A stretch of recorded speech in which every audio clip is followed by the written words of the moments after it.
Karibu sana, na leo tunaizamia kwa kina kabisa riwaya ile maarufu na yenye nguvu, Nguu za Jadi. Yaani, tutaichambua kuanzia kwenye jalada lake mpaka kwenye ule ujumbe mzito ambao mwandishi anatuachia. Sawa, safari yetu inaanza hivi. Kwanza kabisa, tutafungua siri zilizojificha kwenye jalada na anwani ya kitabu. Alafu, tutakutana na wahusika wenyewe. Mangwasha anayevunja pingu, Sagilu ambaye ndiye kiini cha uovu, na Lonare anayeleta mwanga wa matumaini. Na mwishowe, tutaangalia hasa mwandishi alitaka tujifunze nini? Okay, hebu tuanze na sehemu ya kwanza. Kabla hata hatujafungua ukurasa wa kwanza, riwaya hii inaanza kuzungumza nasi kupitia anwani na picha ya jaladani. Hapa ndipo siri za awali zinafunuliwa. Hebu tuiangalie anwani yenyewe, Nguu za Jadi. Neno nguu lina maana ya kilele cha mlima, yaani sehemu ya juu kabisa. Na jadi ni zile mila na desturi za zamani. Kwa hiyo, ukiviunganisha, unapata picha ya mila za kizamani ambazo zimefikia kilele chake, zimekuwa kama mlima mrefu unaozuia maendeleo. Sasa, jarada lenyewe linaongeza uzito. Unaona ule mlima? Unawakilisha jinsi maovu yalivyofika kileleni. Ile rangi nyeusi kwenye mlima inaashiria shida na mateso ambayo jamii inapitia. Lakini angalia pale chini kuna miti. Hiyo ni ishara ya matumaini, ingawa ni hafifu. Na ile rangi ya njano kwa nyuma, hiyo ndiyo alfajiri mpya, ishara kwamba giza linaweza kuisha. Basi, kutoka kwenye jalada, hebu sasa tumwangazie mtu anayejaribu kupanda na kuzivunja hizi nguu. Hapa tunakutana na shujaa wetu, Mangwasha. Unajua, Mangwasha sio muhusika wa kawaida tu. Yeye ni kielelezo cha ujasiri. Ni sauti ya mwanamke anayesema imetosha, anayesimama kidete kupinga mila zinazokandamiza na kupigania mwanzo mpya. Na angalia anavyofanya. Kwanza, anavunja mila ya kupangiwa mchumba. Anamkataa Sagilu na kumfuata anayempenda, Mrima. Pili, anapigania elimu, kitu ambacho jamii yake haikukiona kama kipaumbele kwa mwanamke. Na hapa ndipo ujasiri wake unapong'aa zaidi. Wakati mumewe Mrima anapotea, yeye anabeba majukumu yote. Anakuwa baba na mama, anakuwa kichwa cha familia, na anahakikisha familia inasonga mbele. Na kama tunavyojua, kila shujaa lazima awe na hasimu wake. Katika hadithi hii, upande wa pili wa sarafu, upande wa giza, unawakilishwa na mtu mmoja, Sagilu. Yeye ndiye mzizi wa uozo wote. Yaani, tofauti yao ni kubwa mno. Mangwasha ni ujasiri, maadili na mapenzi ya dhati. Sagilu kwa upande mwingine ni ufisadi, ukatili na usaliti mtupu. Ni pambano la wazi kabisa kati ya nguvu inayojenga na ile inayobomoa.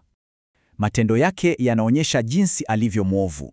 Sio tu ufisadi wa kawaida, anafikia hatua ya kupanga njama za kumteka mpinzani wake wa kisiasa. Anachochea ukabila kwa kuwasaliti Waketwa, na baya zaidi, anaagiza maziwa ya watoto yenye sumu. Yaani, ukatili wake hauna mipaka, unafika hadi kumsaliti mwanawe wa kumzaa.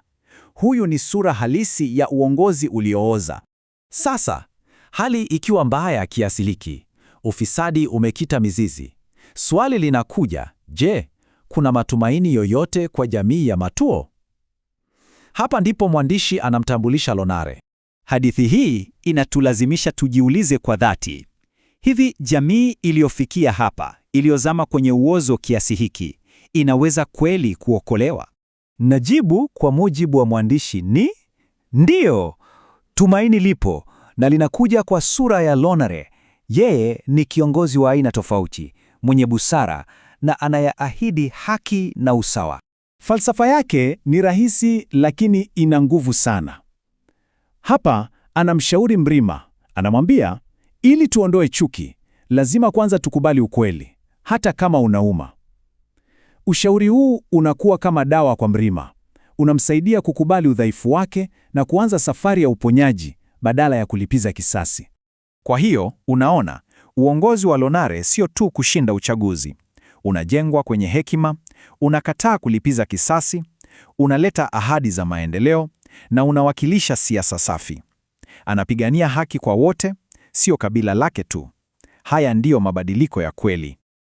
Sawa, tumewaona wahusika wetu wakuu, Sasa hebu tugeukie upande mwingine na tuone jinsi mwandishi anavyotumia ufundi wake wa lugha na mbinu za kisanaa kutufikishia ujumbe wake kwa nguvu zaidi.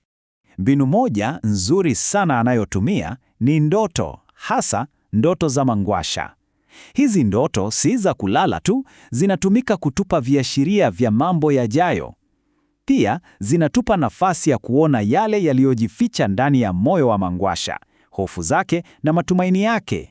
Halafu kuna nguvu ya hotuba. Unakumbuka hotuba ya ushindi ya Lonare? Haikuwa tu kelele za ushindi, ilikuwa ni fursa ya kuchora picha ya maisha mapya anayoyataka kwa ajili ya Matuo. Ilitumika kuamsha matumaini na kuwahamasisha watu kwamba ndiyo, mwanzo mpya unawezekana. Basi, mwisho wa siku tunabaki na nini? Ujumbe ni mmoja na ni mzito. Mabadiliko ya kweli katika jamii yanawezekana, lakini yanahitaji watu jasiri. Watu kama Mangwasha na Lonare, walio tayari kusimama na kusema hapana kwa mila potofu, ufisadi na uongozi mbovu. Na hili sasa ndilo swali na kuachia wewe. Ukiangalia jamii yako leo, ni nguvu za jadi gani bado zimesimama? Ni mila zipi potofu? Ni aina gani za ufisadi au uongozi gani mbaya ambao bado unahitaji watu jasiri wa kuzivunja?